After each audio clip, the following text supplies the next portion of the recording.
We're still sifting through the results from those 2025 elections in New Jersey and Virginia. And one of the big questions that has been asked is, where are Latino voters? A Latino voting shift toward Donald Trump in 2024 helped propel him to victory. So what do the results in New Jersey and Virginia show us now? What might it tell us about what U.S. opinions are on the president's immigration policy? With us now, CNN chief data analyst Harry Enten. Harry, a lot going on constantly on the issue of immigration and immigration crackdowns. The Latino vote, what are we seeing among the polls there? Yeah, what are we seeing? You know, one of the big shifts in 2024 from 2020 was that shift towards Donald Trump, right? Immigration played a key role in that. I want to start off with Latinos on Trump and immigration. You know, back a year ago, what did we see on the issue of immigration? Latino voters trusted Kamala Harris more than Donald Trump, but by just 2 points. 1, 2. Look now at Donald Trump's net approval rating on immigration among Latinos. He is 38 points underwater. That is a 36-point shift, essentially, from where we were a year ago on immigration. Kamala Harris and Donald Trump are basically tied on the issue of immigration. And now on the issue of immigration, Latinos despise, hate Donald Trump. 38 points underwater. In their mind, he is doing something absolutely wrong when it comes to immigration. What about the Latino vote overall? What about the Latino vote overall? All right, how do Latinos feel about Donald Trump overall? Let's take a look here. This, I think, sort of gives the game away. Goodness. Yeah, oh my goodness. I mean, that is the phrase of the day. Trump's net approval rating among Latinos. In early February, again, he was just 2 points underwater. Look at where he is now.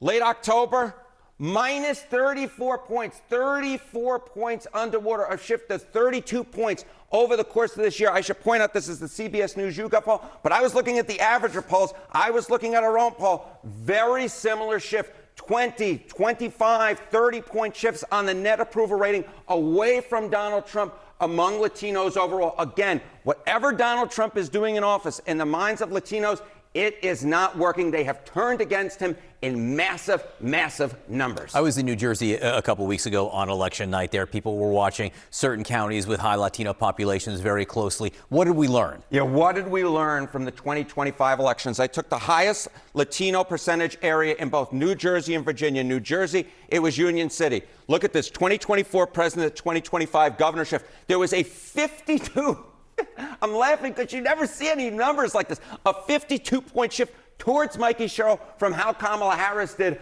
on the margin. Mikey Sherrill ran away with this. Kamala Harris did win that vote, but by a small margin.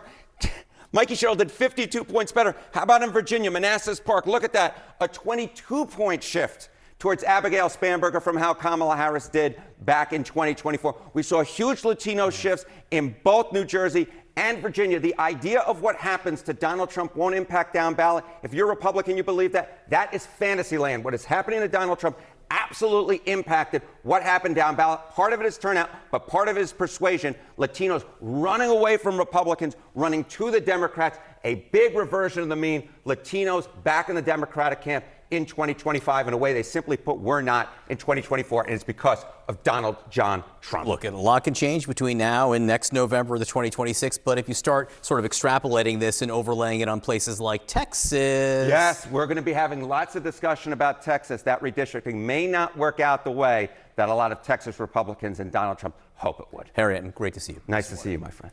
Sarah. All right. North Carolina's governor is responding to the immigration raids you heard them talking about. Governor Josh Stein is urging people to document encounters with Border Patrol agents. He warns that agents are targeting people of color and arresting them in churches and stores. We've seen masked, heavily armed agents in paramilitary garb driving unmarked cars, targeting American citizens based on their skin color, racially profiling and picking up random people in parking lots. This is not making us safer. It's stoking fear and dividing our community. Joining me now is Manuel Manolo Betancourt. He owns the popular Manolo's Bakery there in Charlotte. First, let me ask you, what happened, Manuel, at your bakery or outside your bakery?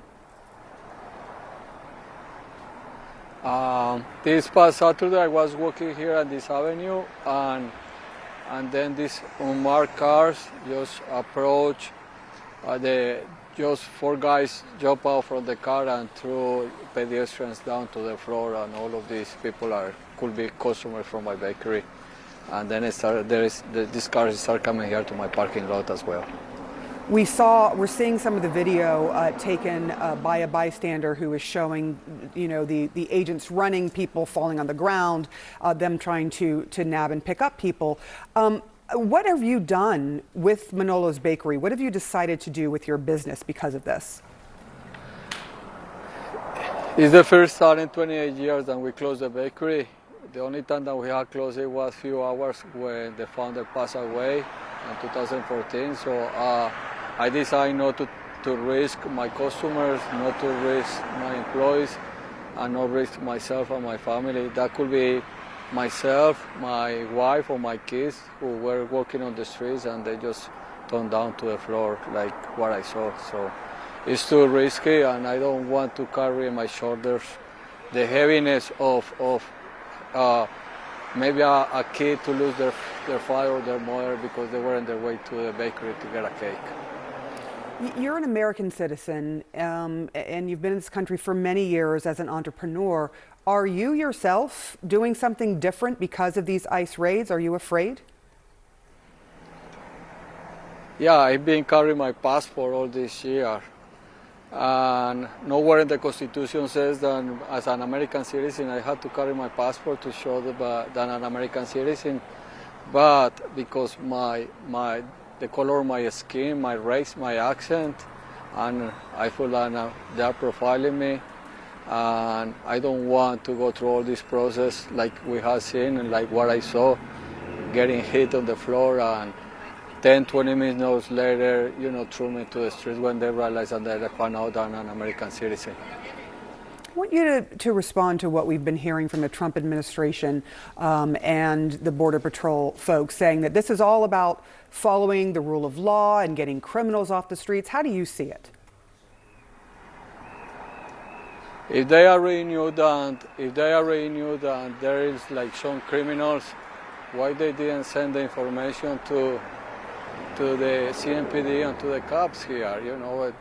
Saturday they picked 81 people from the street, and just like 7 of them had like some criminal issues. Why they didn't send the information to our local police enforcement? I think and I feel this is more just like intimidation and trying to scare us, and a family separation is the biggest thing here. Our children losing their parents or their mothers. Manuel Manolo Betancourt, I know that you're closing your business, you said, for the first time in 28 years. Thank you for taking the time this morning to speak with us, and we'll be checking back in with you to see how things are going in the days ahead. Appreciate your time.